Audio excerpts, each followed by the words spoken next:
Once again. So this time I'm going to show you the circuit that you're going to implement in lab 2. So basically if you look at the lab sheet, it has 4 NAND gates.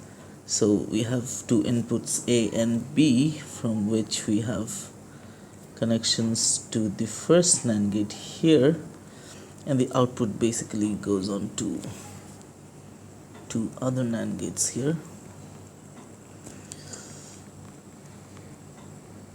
So that is pretty much what you would be implementing in this second lab.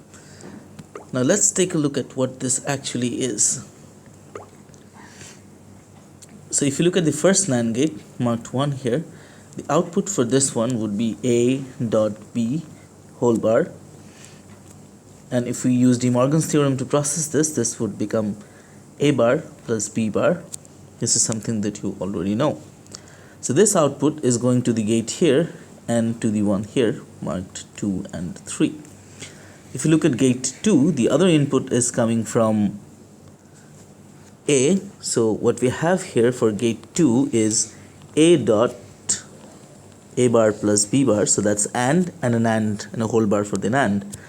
So now we have A bar plus A dot B, again using De Morgan's theorem, and then if I use the distributive law, then I'll get A bar plus A dot A bar plus B.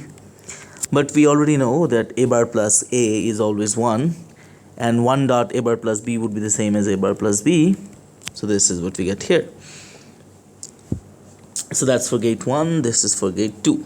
Now if you take a look at gate 3, we have B as input here. The other one is of course A bar plus B bar from the first gate. So we have B dot A bar plus B bar and a whole bar for the NAND. So this again using De Morgan's theorem becomes B bar plus A dot B, and again using the distributive law, this is B bar plus A, B bar plus B bar plus B becomes 1, so we are left with A plus B bar from gate 3. So for gate 4, one of the inputs is coming from gate 3, the other one is from gate 2. So if you look at what's happening at gate 4, this is basically A bar plus B dot A plus B bar whole bar for the NAND. So if we process this, we are getting A dot B bar plus A bar dot B, which you should be able to recognize immediately from what we did in the last class. This is the equation for the XOR gate, if you remember. So what this circuit is actually, as you can see from our derivations here, that this is nothing but the XOR gate made from only NAND gates. Remember that in the last class we talked about the universality of the NAND gate, meaning that we can make any other gates using NAND gates only. So you can see that here as well. So basically what you have to do is you'll have to use one NAND IC to implement this. As you know, each IC has 4 gates inside. So what you'll have to actually do is connect the gates according to the circuit diagram, and then if you have done everything correctly, then this entire circuit will behave as an XOR gate, which means that if the inputs are different, you'll get an output of 1, and if the inputs are same, you'll get an output of 0 or false. So let's just take a look at this whole thing in a different way. So just go back, or I'll simply erase this. I think that would be much easier.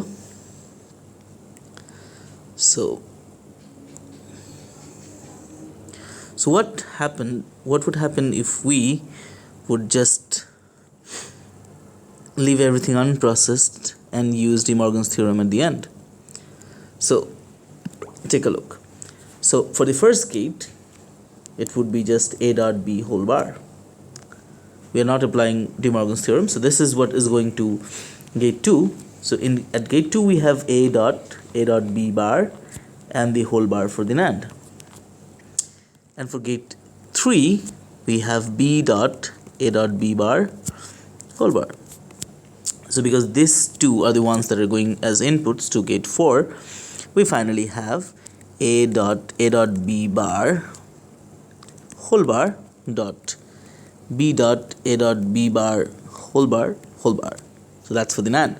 So now using the involution theorem, it's a double prime, which means if we process this using the De Morgan's theorem, this primes will just get removed. So what we have here is a dot b bar plus b dot a dot b bar.